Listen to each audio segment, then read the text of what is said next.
ناظرین، کھلونا کہیں یا بیس کہیں، لیکن عمران خان صاحب کو جو ہے پنجاب جو ہے وہ مکمل طور پر آج سے انہوں نے اس کی گدی سنبھالی ہے۔ اور کیسی بدقسمتی کی بات ہے کہ ایک وزیر اعلیٰ کی کرسی پر عمران خان صاحب براجمان تھے اور تمام تر میٹنگز کر رہے تھے وہاں پر دڑا دڑ۔ جو پاکستان تحریک انصاف کے جو پرانے وفاق میں بھی لوگ ہوتے تھے ان کو بھی وہیں پہ بلا کے میٹنگز کی جا رہی ہیں، اور اس چیز سے قطع نظر کہ وزیر اعلیٰ کی ایک کرسی کا ایک پروٹوکول ہوتا ہے۔ ہاں، جب اگر خدا نہ خواستہ ان کے پاس کوئی عہدہ ہوتا یا وزیر اعظم ہوتے جس طرح کے پہلے جاتے تھے اور عثمان بزدار کی سیٹ پر بیٹھ جاتے تھے، تو اگر ایسا ہوتا تو پھر بھی اس چیز کو آپ کہہ سکتے ہیں کہ چلیں جی ٹھیک ہے جی، ایک کوڈ آف کنڈکٹ ہے جی کہ وہ اس وقت وزیر اعظم ہے اور وزیر اعظم جو ہے وہ دوسری کرسی پر بیٹھتا اچھا نہیں لگتا۔ لیکن مجھے اس چیز کی سمجھ نہیں آ رہی ناظرین، ایک انسان ہوتا ہے وہ اس کو بڑی عزت اور احترام کے ساتھ ایک چیز دی جاتی ہے۔ میں کل سے مونس الہی اور پرویز الہی کی باڈی لینگویج دیکھ رہا ہوں، آپ یقین مانیں کہ ایسے لگ رہا ہے جیسے یہ لوگ نیچے لیٹ گئے ہیں، اور خاص طور پر مونس الہی تو ایسے ہے جیسے کوئی پتہ نہیں ایسی کس چیز کا ڈر ہے انہیں، کس چیز کا آخر کار ان کو اس حد تک ڈرایا گیا ہے کہ وہ عمران خان جیسے سامنے آتا ہے تو مجھے لگتا ہے کہ مونس الہی کے تو خاص طور پر سانس بھی اوپر نیچے ہو جاتی ہے۔ یہ آخر کوئی بالکل سمجھ سے بالا تر ہے کہ اتنا زیادہ ڈر اور اتنا زیادہ مؤدب پن، یہ میرے خیال میں کوئی بھی، یہ اگر پرویز الہی تو میرے خیال میں کبھی بھی ایسا نہیں سہے گا، آپ آگے دیکھ لیجئے گا چند دن میں کہ ان کا کیا حشر کیا ہوتا ہے۔ لیکن جس طرح سے وزیر اعلیٰ کے منصب کی توہین کی جا رہی ہے یہ بالکل ناقابل قبول ہے۔ ہم جیسے ایک طالب علموں کے لیے بھی، میں تو اس کو بالکل بھی ایسا نہیں سمجھتا کہ وزیر اعلیٰ کی کرسی کا آخر کار ایک پروٹوکول ہوتا ہے۔ یہ نہیں کہ آپ جو بھی شخص آئے اور اس کو آپ اپنی وزارت اعلیٰ کی کرسی پر بٹھا دیں، کسی اور جگہ پہ بیٹھ کے بھی میٹنگز ہو سکتی ہیں، اور عمران خان صاحب جو ہیں وہ کر رہے ہیں۔ اچھا، اس کے بعد یہاں پہ بات نہیں رکتی ناظرین، آج پنجاب کے بیس کیمپ میں بیٹھ کر جو ان کے ترجمان ہیں شہباز گل، آپ ان کی زبان تو ماشاءاللہ وہ پہلے ہی مشہور ہیں، لیکن جس طرح سے انہوں نے سابقہ آئی جی کو راؤ سردار کا نام بگاڑ کے رکھا، اسے راؤ غلام کہا، اور جس طرح سے اسے غیرت اور پتہ نہیں کس طرح کے تانے دیے، اور کہا کہ ریلوے میں اب یہ شخص چلا گیا تو آپ اپنی عورتوں کو بچائیں، اپنے فلانوں کو بچائیں۔ آپ اس شخص کی زبان دیکھیں کہ کس حد تک گندی اور غلیظ زبان ہے جس کا اس وقت پنجاب کے عوام سامنا کر رہے ہیں، اور اس چیز پہ انہیں کسی بھی قسم کی کوئی پشیمانی نہیں ہے۔ اور پنجاب میں خاص طور پہ ان کے جتنے بھی لوگ ہیں سب کو نوازا جا رہا ہے۔ ثانیہ نشتر کو بلا کے کہہ دیا گیا ہے، اچھا فلاں کو بلایا گیا ہے، فلاں۔ اب یہ پنجاب میں مجھے لگ رہا ہے کہ جو کچھ عمران خان صاحب کے پلانز ہیں وہ سارے میرے خیال میں یہیں پہ پورے کرنے چاہتے ہیں۔ اور یہ کھلونا بھی آپ کہہ سکتے ہیں، بیس کیمپ بھی کہہ سکتے ہیں کہ یہاں پر بیٹھ کے ان کو موقع مل گیا ہے کہ آیا انہوں نے کس طرح سے اپنے جو ایک سیاسی جن کے ساتھ ان کی مخاصمت ہے یا سیاسی جو دشمن ہیں ان کو کس طرح سے ان کے وٹ نکالے ہیں۔ تو یہ سارا پلان جو ہے وہاں پر بنایا جا رہا ہے، اور وہ آفیسرز چن کر لگائے جا رہے ہیں، اور جو یہ عمران خان کے حمایت یافتہ ہیں، اور جو عمران خان کے جو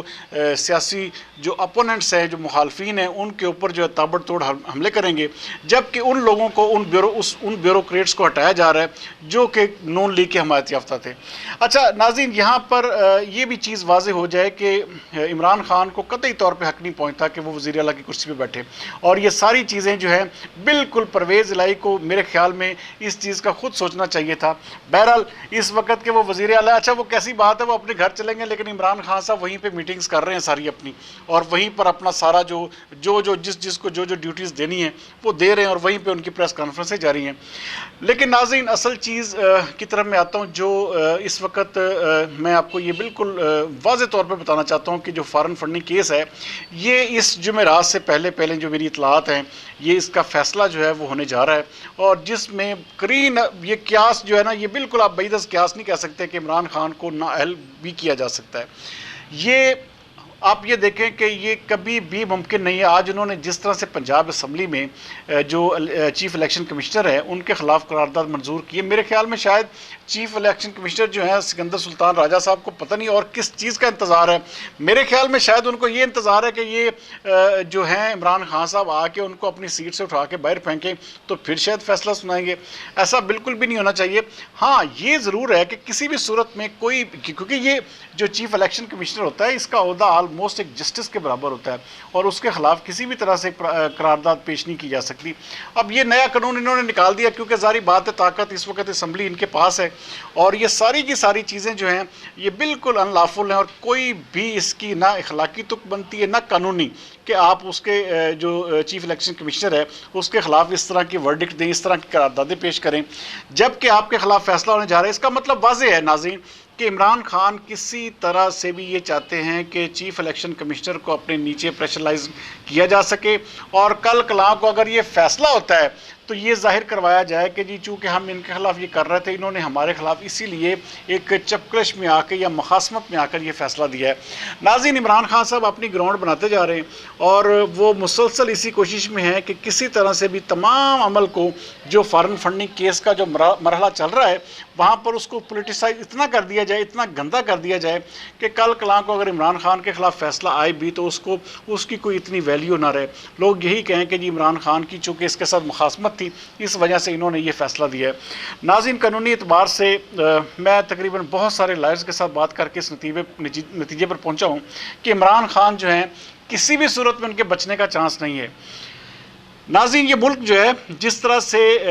ہمارے پولرائزیشن شروع ہو چکی ہے، جس طرح سے ایک ڈیوائڈ جو ہے پورے ہمارے معاشرے میں واضح طور پر دکھائی دے رہی ہے، یہ اس چیز کا نقطہ آغاز ہے کہ ہم کس طرف جا رہے ہیں۔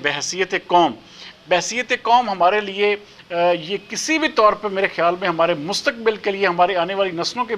بہتر مستقبل کے لیے یہ کسی طور پر بھی اچھا نہیں ہے۔ جس طرح کا اس وقت جو ہمارے ملک میں ایک ڈیوائیڈ اور ایک بالکل تقسیم کا عمل، جو ہمارا معاشرہ تقسیم ہو چکا ہے، بحیثیت قوم ہم بالکل تتر بتر ہو چکے ہیں، اور آنے والا کل جو ہے ہمارے سامنے بھیانک آنکھیں کھولے کھڑا ہے، اور ہم ایک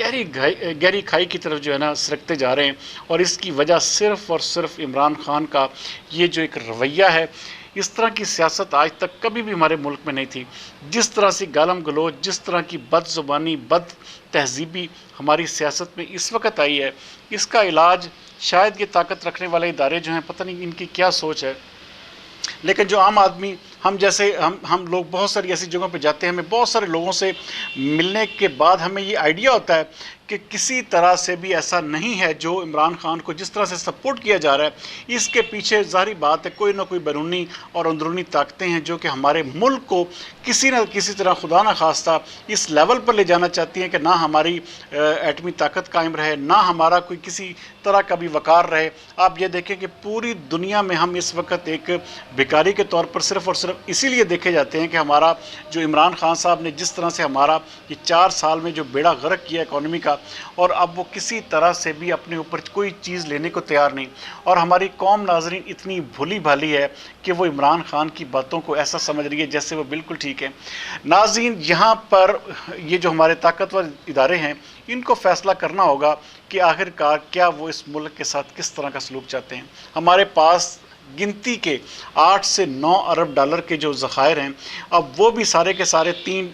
ارب ڈالر ایک ملک کا ہے، 3 ایک کا ہے، 2 ایک کا، تو ہمارے پاس ہے کیا؟ سب کچھ ہم ادھار پہ لے کے بیٹھے ہوئے ہیں۔ ہم جس کے ساتھ مقابلے کی باتیں کر رہے ہیں ناظرین، اس کا 650 ارب ڈالر ان کے پاس ذخائر پڑے ہوئے ہیں۔ انڈیا کی میں بات کر رہا ہوں، تو آپ یہ دیکھیں کہ ہم کہاں مقابلہ کرنے جوگے ہیں، کس طرح سے ہم مقابلہ کریں گے۔ یہ ایمان کی طاقت تب ہی آتی ہے جب آپ کے پاس کھانے کو کچھ ہو، آپ کی عوام کے پاس پہننے کو کچھ ہوگا، آپ کی عوام اچھے طریقے سے رہ سکے۔ لیکن ناظرین، جس طرف اس ملک کو لے جایا جا رہا ہے یہ انتہائی ہمارے لیے افسوس کن مقام ہے۔ ہمارے جیسے جو تھوڑے پڑھے لکھے لوگ بھی جو ہیں وہ بھی اس چیز کو محسوس کر رہے ہیں کہ ہم ایک انتہائی خطرناک قسم کے موڑ کی طرف جا رہے ہیں، اور اس کی سب سے بڑی وجہ یہ عمران خان صاحب کی طرز سیاست ہے اور ان کا رویہ ہے۔ اگر انہوں نے ہوش کے ناخن نہ لیے تو ہمارے ملک کو اس کا اتنا بڑا نقصان ہوگا کہ شاید ہماری آنے والی نسلیں بھی اس کا تصور نہ کر سکیں۔ بہرحال میں اس کے علاوہ کچھ نہیں کہوں گا۔ یہ جتنا بھی وقت ہے